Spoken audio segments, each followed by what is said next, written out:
Hello, hello, hello. Welcome to another episode of the GSMC Wrestling Laureate podcast brought to you by the GSMC Sports Network. I'm your host, Eric Rodriguez, here every Monday through Friday, 8 p.m. Pacific time, 11 p.m. Eastern time. Here to talk about everything in terms of professional wrestling. Hope you guys had an amazing Thursday. It was not really the best Thursday night football out there tonight, but good for the Jets. Good for the Jets. It seems like the Jets, they went up against a tough New England Patriots team. So hopefully it's all nothing but gravy from there. So, good for that. We're going to focus on wrestling.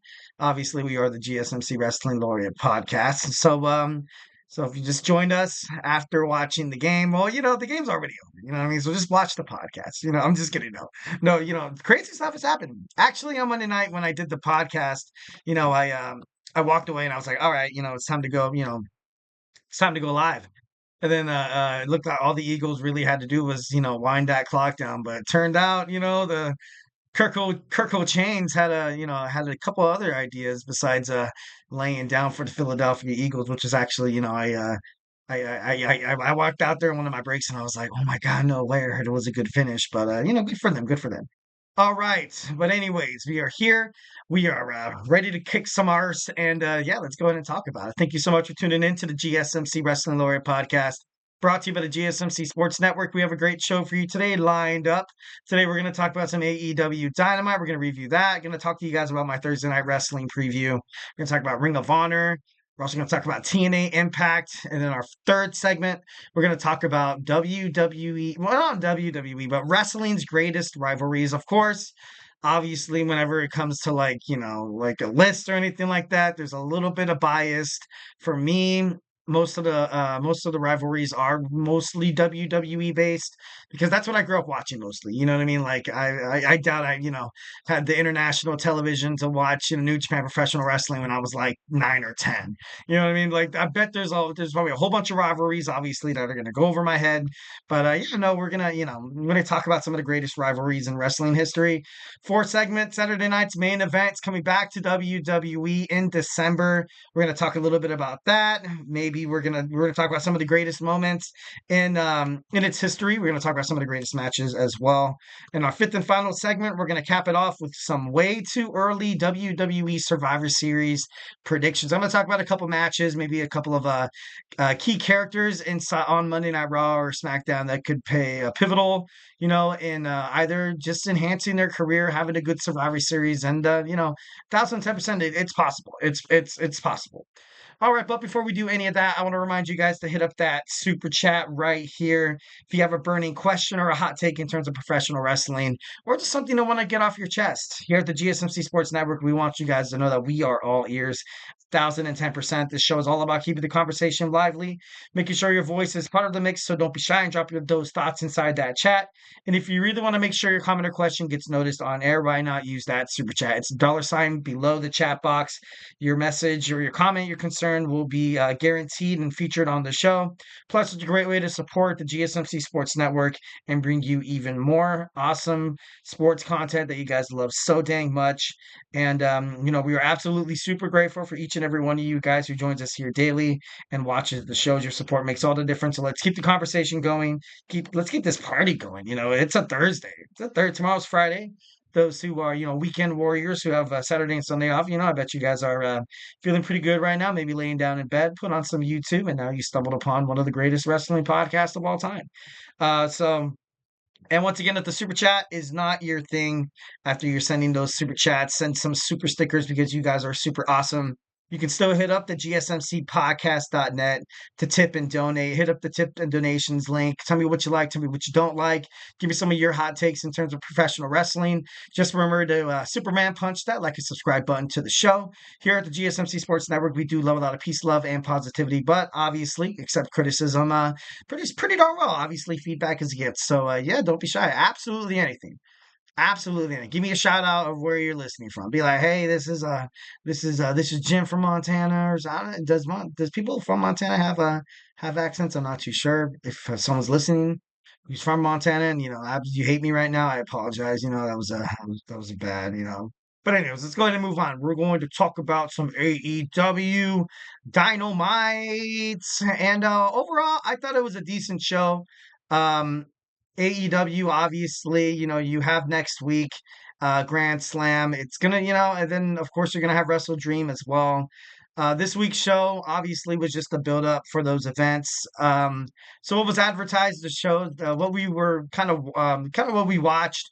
First, they started off with Chris Jericho going against Orange Cassidy. And I got to be honest, I thought it was good. I thought it was a great match. In my book, it was like a 5 stars if I was like as cool or if I was, as Dave Meltzer or whatever. But no, I thought it was really good. It was kind of cool to kind of see Orange Cassidy kind of not come out of his shell because he's always had great matches. But I just want to wonder, like, is AEW planning on pushing him? I noticed a lot of fans inside the crowd in the audience. They were holding up signs of freshly squeezed. And this whole conglomeration thing with Mark Briscoe, Kyle O'Reilly, and Orange Cassidy is doing pretty darn well. So, in my opinion, I think they should probably do more in trying to push those athletes, more of those superstars. Kyle O'Reilly definitely, if they can, maybe they can challenge for the trios matches for the titles. You know what I mean? This episode of Dynamite was kind of about the trios when you had Pac and Claudio Castagnoli confront Wheeler Yuta, basically saying, "Hey, I thought I taught you to be better." That's what Claudio said.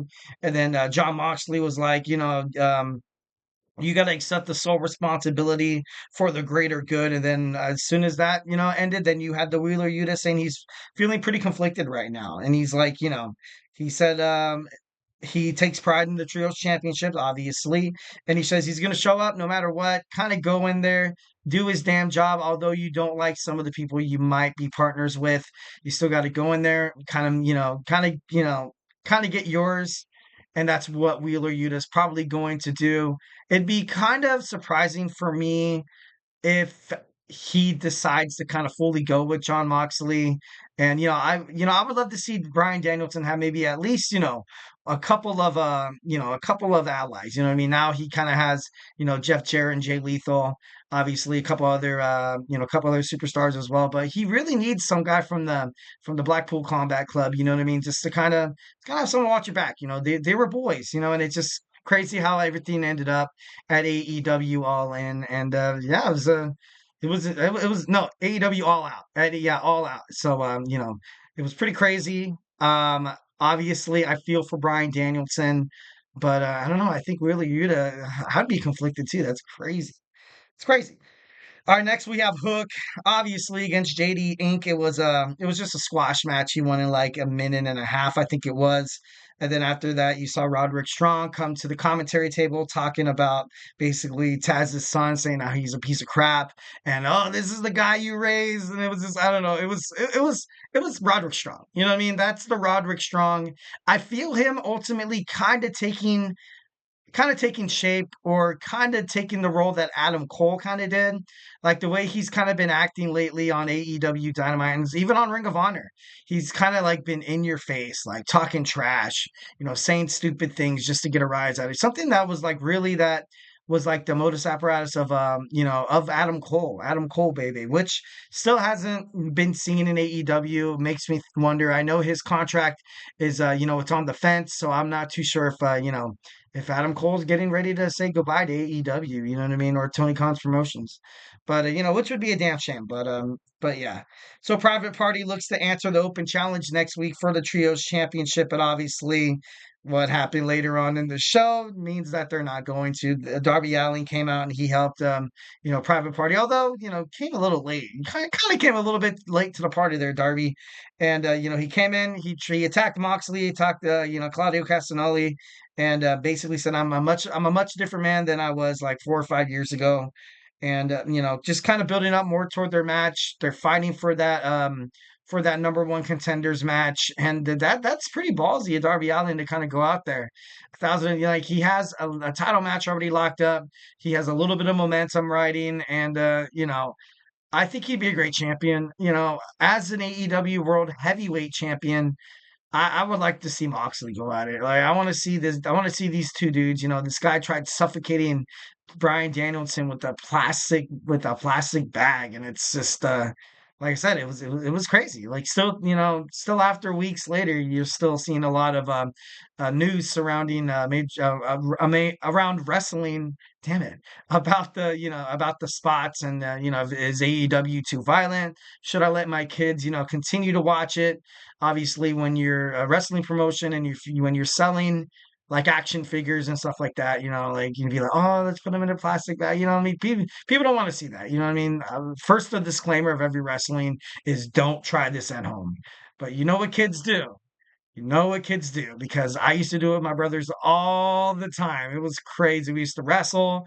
Don't try this at home. Like it was, boys will be boys, I guess. Uh, so next we have Mariah May teaming up with Serena Deeb, taking on Queen Aminata and Sakasuki. And it was pretty great until Mariah May had to get disqualified. Of course she was. That's just Mariah May's, that's her identity right now to kind of be a thorn in the side of the women's division.